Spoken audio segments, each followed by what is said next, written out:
Hi friends, ఎలా ఉన్నారు? అందరూ బాగున్నారా? సో ఈరోజు చిన్న వ్లాగ్ లాగా తీసానండి. మార్నింగే పూజ అయిపోతుంది. ఫస్ట్ మనకి పూజ చేసుకుంటే మనసు ఎంతో ప్రశాంతంగా ఉంటుంది కదా. మార్నింగే పూజ అయిపోయిన తర్వాత మిగతా పనులు ఏమన్నా ఉంటే తర్వాత చేసుకోవచ్చు అని చెప్పేసి మార్నింగే నేను పూజ చేసేసాను.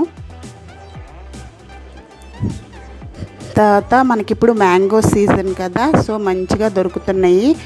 అంటే లాక్డౌన్ కాబట్టి కొంచెం అక్కడక్కడ దొరకటం లేదనుకోవచ్చు. సో ఇక్కడ నేను క్లీన్ చేస్తున్నాను. కొంచెం నైట్ మిగిలిపోయినాయి అన్నమాట. బద్ధకం వచ్చింది నైట్, అందువలన మిగిలిపోయినాయి కొన్ని గిన్నెలు. ఇంతకుముందు సర్వెంట్ ఉండేదండి. ఇప్పుడు లాక్డౌన్ కాబట్టి ఎవరింట్లో వాళ్ళు ఉంటున్నాం కాబట్టి సర్వెంట్ని మానిపించేసాము.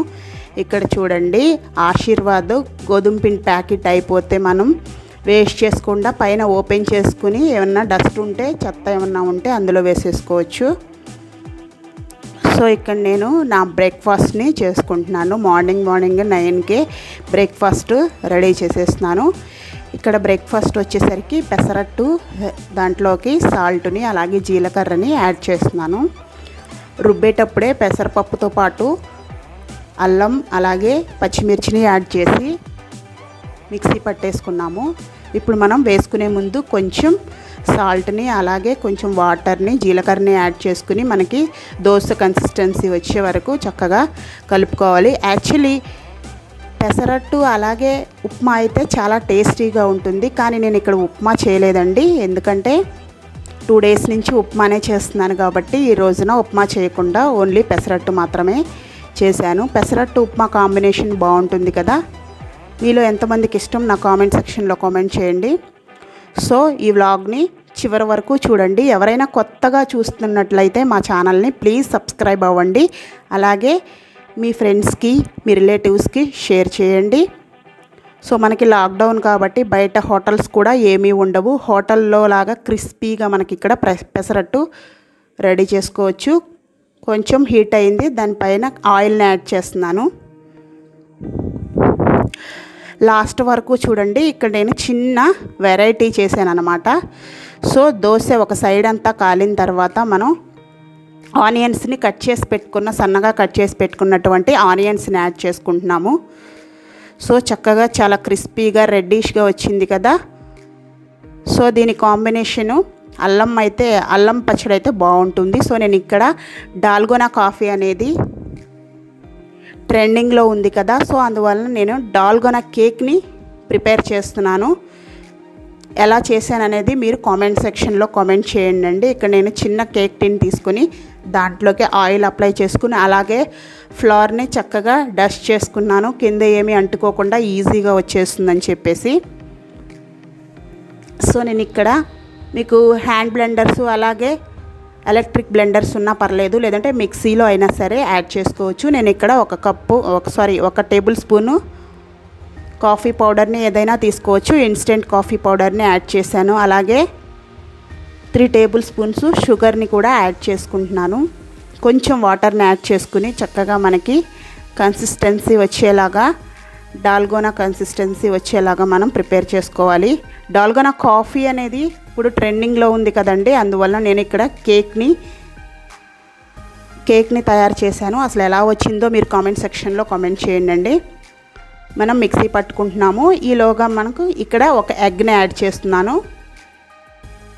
ఇక్కడ ఒక చిన్న క్లిప్ మిస్ అయిందండి. యాక్చువల్లీ డాల్గోనా నేను ఏదైతే రెడీ చేశానో ఆ బ్యాటరు దీంట్లో యాడ్ చేశాను కేక్లో. సో అది కొంచెం టెక్నికల్ ప్రాబ్లం వల్ల ఆ క్లిప్ మిస్ అయిపోయింది.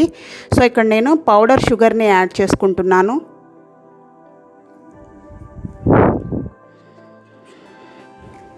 కొంచెం ఒక టేబుల్ స్పూను ఆయిల్ని కూడా యాడ్ చేస్తున్నాను.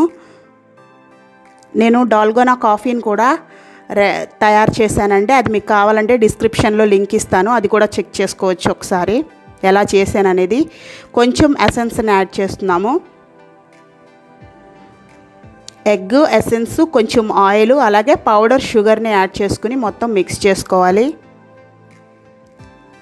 నేను ట్రై చేశాను, ఎలా వచ్చింది అనేది నా కామెంట్ సెక్షన్లో కామెంట్ చేయండి. ట్రెండింగ్లో ఉంది కాబట్టి కేక్ అయితే ఎలా ఉంటుందా అని ఆలోచించి నేను ఇలా చేశాను. పిల్లలు కూడా ఇంట్లోనే ఉంటున్నారు కదా, వాళ్ళకి కూడా బేకరీస్ లేవు కాబట్టి చక్కగా టేస్టీగా తింటారు. సో ఇక్కడ నేను ఒక కప్పుని మైదాని యాడ్ చేసుకుంటున్నాను. అలాగే 1/2 టేబుల్ స్పూను బేకింగ్ పౌడర్ని యాడ్ చేశాను. కొంచెం బేకింగ్ సోడాను కూడా యాడ్ చేస్తున్నాను. బేకింగ్ పౌడర్ లేకపోతే మీరు ఈనో అయినా తీసుకోవచ్చు. మనం కేక్ పొంగడం కోసమే వేస్తామన్నమాట. సో ఇది కూడా చక్కగా మొత్తం కలిసేలాగా జల్లించుకుంటే మనకి కిందకి దిగిపోతుంది ఫ్లవర్ అంతా. ఇప్పుడు ఒకసారి కలుపుకుందాము. ఇక్కడ నేను ఇందాక రెడీ చేసినటువంటి డాల్గనా మిక్స్చర్ అనేది ఇందాక ఫస్ట్లో మీరు చూశారు కదా, మిక్సీ వేశాను. కాఫీ పౌడరు అలాగే షుగరు కొంచెం వాటర్ పోసి, ఆ క్లిప్ అనేది మిస్ అయిందండి, ఇందులో నేను యాడ్ చేశాను. కొంచెం పాలును కూడా యాడ్ చేస్తున్నాను. కాచి చల్లార్చి పెట్టుకున్న పాలునే యాడ్ చేస్తున్నాను. ఎందుకంటే మనకి కన్సిస్టెన్సీ సరిగ్గా రాలేదు, చాలా గట్టిగా వచ్చింది కదా, కేక్ అనేది సరిగ్గా రాదు. సో అందువలన నేను ఇక్కడ కొంచెం లూజ్గా, అలాగని ఎక్కువ పోసేయకూడదు ఒకేసారి పాలు. కొంచెం కొంచెం చూసుకుని మనకి బ్యాటర్ వచ్చిందా లేదా చెక్ చేసుకుంటూ పాలు పోసుకోవాలి. కాఫీ పౌడర్ కూడా ఎక్కువ యాడ్ చేయొద్దండి, చేదు వచ్చేస్తుంది. సో కొంచెం అంటే కొంచెము, మనం ఎంత అయితే రెడీ చేస్తున్నామో 1 కప్పు 2 కప్పులో చూసుకొని అప్పుడు వేసుకోవాలి. ఎక్కువగా కాఫీ పౌడర్ని యాడ్ చేసిన చేదు వచ్చేస్తుంది, కేకు చేదుగా ఉంటే బాగోదు కదా. ఇక్కడ ఇంకొంచెం నేను పాలు యాడ్ చేసుకున్నాను. సో ఇందాక డస్ట్ చేసి పెట్టుకున్నటువంటి కేక్ టిన్లోకి ఈ బ్యాటర్ని మొత్తం యాడ్ చేస్తున్నాను. ఇక్కడ నేను కాఫీ పౌడర్ని కూడా యాడ్ చేశాను, ఆ క్లిప్ మిస్ అయిందండి, sorry about that. So pre heat చేసుకున్నటువంటి నేను ఒక పెద్ద పాత్ర తీసుకుని దాంట్లో ప్రీ హీట్ చేసుకుని పెట్టుకున్నాను. దాంట్లోకి ఈ కేక్ టిన్ని పెట్టేసుకుందాము. ఒకసారి ట్యాప్ చేసుకుంటే మనకి బబుల్స్ లాగా వస్తే మధ్యలో గాలి ఏమన్నా ఉంటే పోతుందని ట్యాప్ చేసుకుంటున్నాను. ఇక్కడ వితౌట్ ఓవెన్ కాబట్టి ఒక పెద్ద పాత్ర ఏదైనా ఉంటే దాంట్లోకి వెడల్పుగా ఉంది. కింద చాలామంది కామెంట్ సెక్షన్లో కామెంట్ చేశారండి, కింద ఇసుక వేసుకోవచ్చా లేదంటే సాల్ట్ వేసుకోవచ్చా అని. మందంగా ఉంది కాబట్టి మనకి ఇసుక వేసుకోపోయినా మనకి ఈజీగానే రెడీ అవుతుంది కేకు. జస్ట్ ఆ కేక్ని కొంచెం అంచులు కదిలిస్తే అలాగా ఊడొచ్చేస్తుంది.